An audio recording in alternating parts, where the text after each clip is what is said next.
Sam, are you ready for this? Oh no. Because it is time for Sam's mailbag.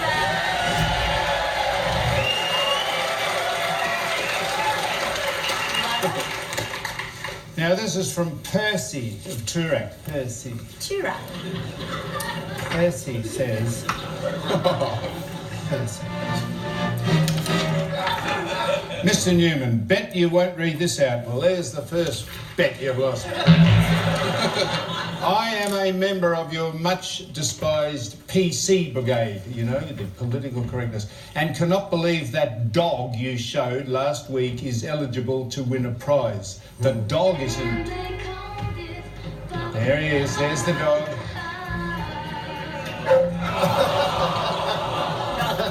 No dogs were harmed in filming Footy Legends. People got annoyed that we showed that. If we could show it again, we would. The dog's not in a position to win the prize. The bloke who filmed the dog is. But it might win. But did you see who won in the year 2010?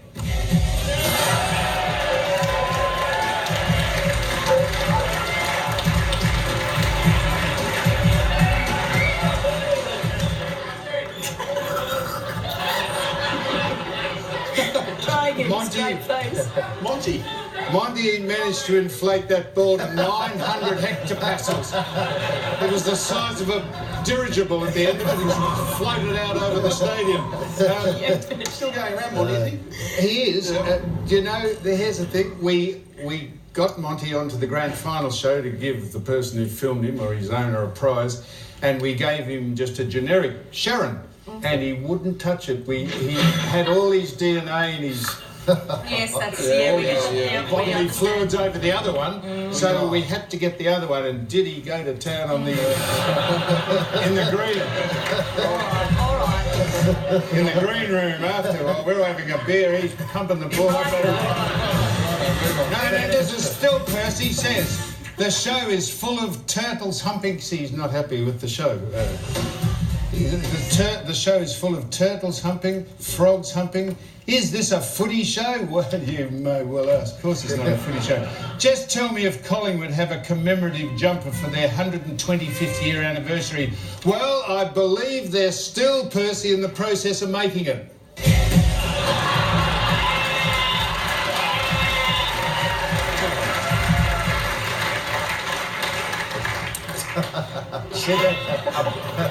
Black alpaca. I worked it out. A white sheep. And a quick shout out to the match review panel who are doing something similar to the game. And I believe the match review panel, they were caught in there having a meeting. Well, that's two, please. It's time for that. Let's move on. Well, that's the match review panel. Sniffing. Two. Bottoms. Letter 2. What's next? From Grunter. Oh, God. Grunter of Cranbourne.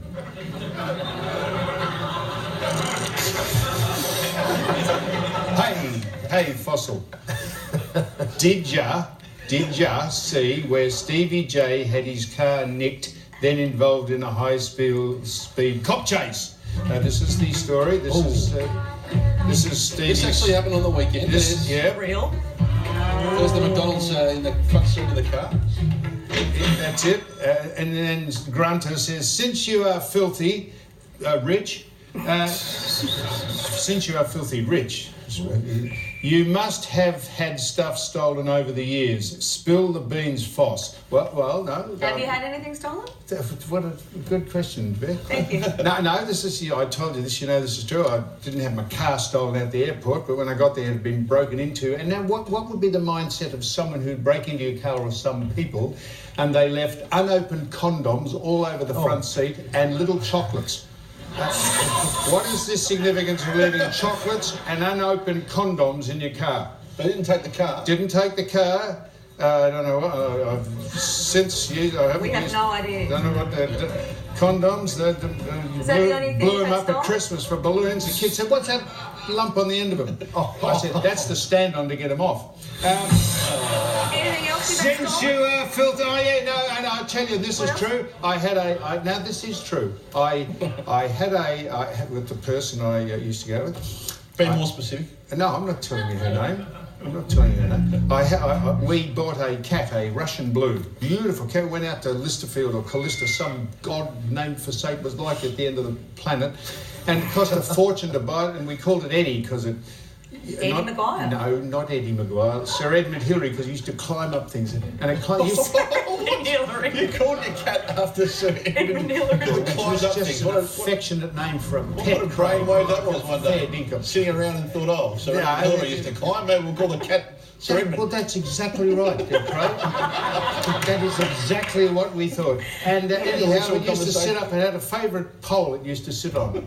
And we got home one day and it was gone. Someone pinched it. It was a $3,000 Russian blue. Holy. It was spayed. In fact, I went, we had the same operation. I went with the cat. We got a price 2 for the price of 1. He was spayed and I was. They stole your cat, but not your car. Eh? They stole your cat, but not your car. That's right. Yeah, but they left car. Now, this is from Dyson. Remember, Sam, you remember when the crew here got their golf buggy stolen? Remember where it ended up on the news? Yes. Yeah, here we've got some vision The here. footy show started off smoothly enough, Footy show, great to be. but not entertaining enough for one audience member who headed to the car park. The man commandeered a motorised cart belonging to the lighting crew, and after a quick couple of laps, the man motored off into the night. It's believed his trip took him out of the Television City precinct, through Docklands, down Flinders Street, and eventually into King Street. The buggy was parked out the front of the Spearmint Rhino. That's a real news story. I reckon it's definitely the lighting crew from here. And Spearmint Rhino. it ended in tears because he managed to get lucky in at the Spearmint ride home. And he said, "Would you like a lift home to a very charming lass inside there?" And when she got out, she put him in a golf buggy. She said, "You'd be joking, would you?" The golf buggy parked outside. So you ever been to Spearmint Rhino? No, I'm not. Good answer, Hutchie. Good answer. Yeah. From Dyson of what you been there, Benny? What happens there? What happens? Yeah.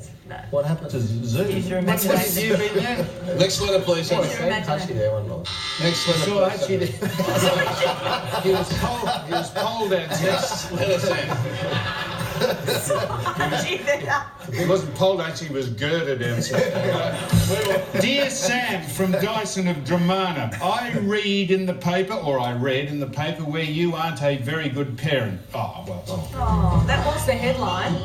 Now, Rita, who we love, Panicky. I love Rita. That was just an aside. You're a good dad. Oh, well, that was just an aside at the end, and it became a headline. Anyhow, how did your kids like the article? I got 3 kids, 1 of each, and they all sort of liked it. 1 of each. Why not get advice What from... about you, though, wasn't it? Really? It's very much about you, the story. Yeah, it was an article on me, Craig. Yeah. Profiles. Yep, that was what it was about. Well, Rita could have interviewed herself and just had photos of me to sell it, I don't know. How did your kids like done that? Why not get advice from someone with multiple kids himself, Shane Crawford? Well, here are 2 of Shane's kids. This is...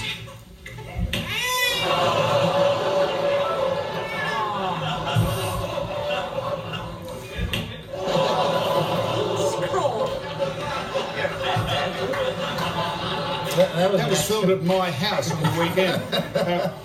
So I can't be. You also said you hadn't ruled out getting married again. Oh, here we go. What? Surely. You're going to get married? No, it said you hadn't ruled. It said never say never, Shane. That's the point of all that. How many times do you want to get married in your life? Here's a challenge. Do a Tiny Tim and get married live on TV. Yes. What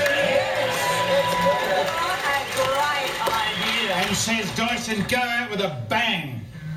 In days gone by, the second bang would have been the door shutting, but now... That's a fantastic idea. Why don't we do it on the show? Why don't you get married here? I will be the As marriage I've said celebrant. before, I used to be big and sturdy like an oak tree. Now I'm like a Christmas tree, no roots and the balls are for decoration.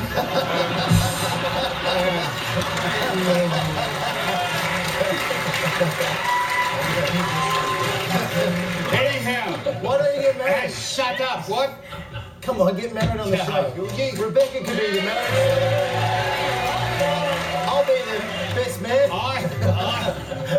haven't found my perfect match, but this man that Shane spoke to has, and wow.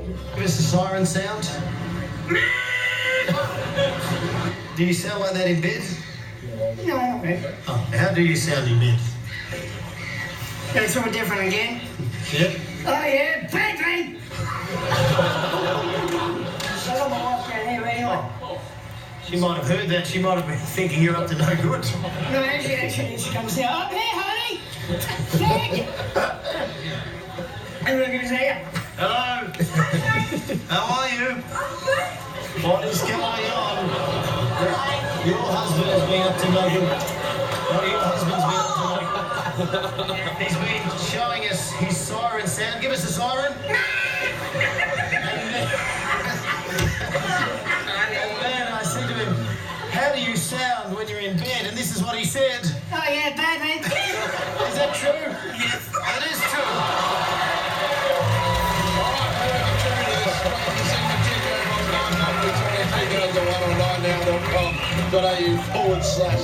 AFL Footy Show. We're going to take And he done right because she was obviously pregnant. a break, Sam. Telstra Footy Smarts is up next. Sure. Right here.